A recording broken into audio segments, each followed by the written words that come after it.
Assalamualaikum warahmatullahi wabarakatuh. Perkenalkan nama saya Rafi Mualam Sibuya, NPM 2208260190.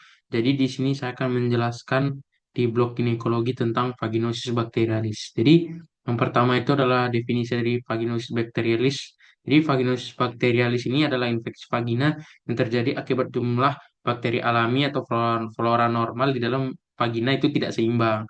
Jadi penyebab dari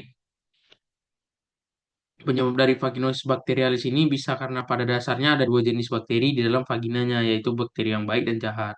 Jadi yang baiknya itu ada bakteri Lactobacillus adalah bakteri yang baik yang berfungsi membatasi pertumbuhan bakteri jahat dengan menjaga pH atau tingkat keasaman normal di vagina. Jadi adanya beberapa faktor risiko juga yang menyebabkan vaginosis bakterialis ini.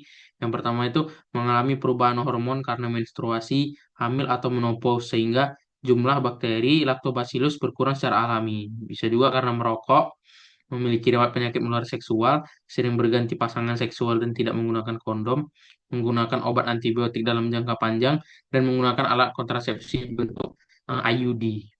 Oke, selanjutnya gejala-gejala yang ditimbulkan dari vaginosis bakterialis ini yang pertama itu selain keputihan, vaginosis bakterialis ini juga dapat menimbulkan gejala lain seperti vagina berubah warna menjadi merah atau kehitaman, gatal serta nyeri dan perih ketika buang air kecil akibat terjadinya iritasi di sekitar vagina.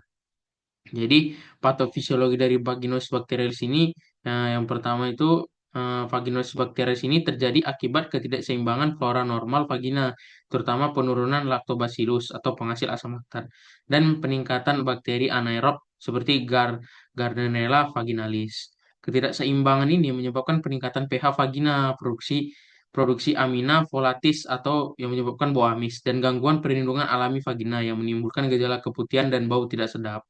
Jadi, eh, cara mendiagnosa dari vaginosis bakterialis ini bisa kita lakukan anamnesis, pemeriksaan fisik, dan pemeriksaan penunjang. Jadi, anamnesisnya itu biasanya keluhan utama itu pasien perempuan datang dengan keluhan cairan dari kemaluan, cairan keputihan.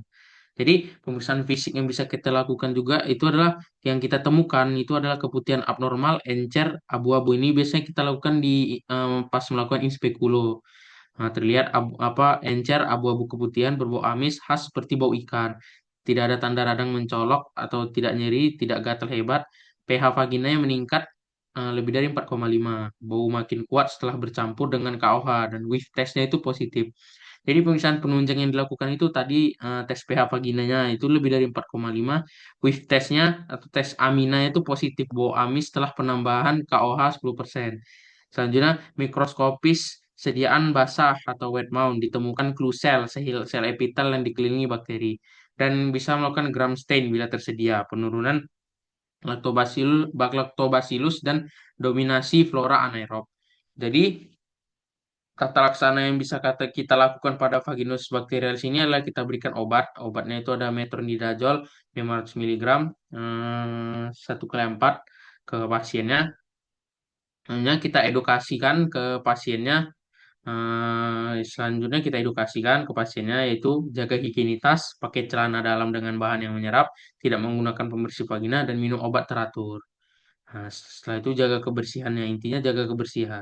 Selanjutnya prognosisnya ini umumnya baik dengan pengobatan yang tepat, namun sering kambuh jika tidak ditangani dapat meningkatkan risiko komplikasi seperti infeksi saluran reproduksi atas, kehamilan preterm. Selanjutnya itu komplikasi dari vaginosis bakterialis ini bisa menyebabkan infeksi saluran reproduksi atas, kehamilan preterm, ketuban pecah dini, infeksi pasca proses ginekologi, peningkatan risiko infeksi menular seksual dan infertilitas. Selanjutnya ini adalah referensi yang saya gunakan. Oke, terima kasih. Itu saja yang bisa saya sampaikan. Assalamualaikum warahmatullahi wabarakatuh.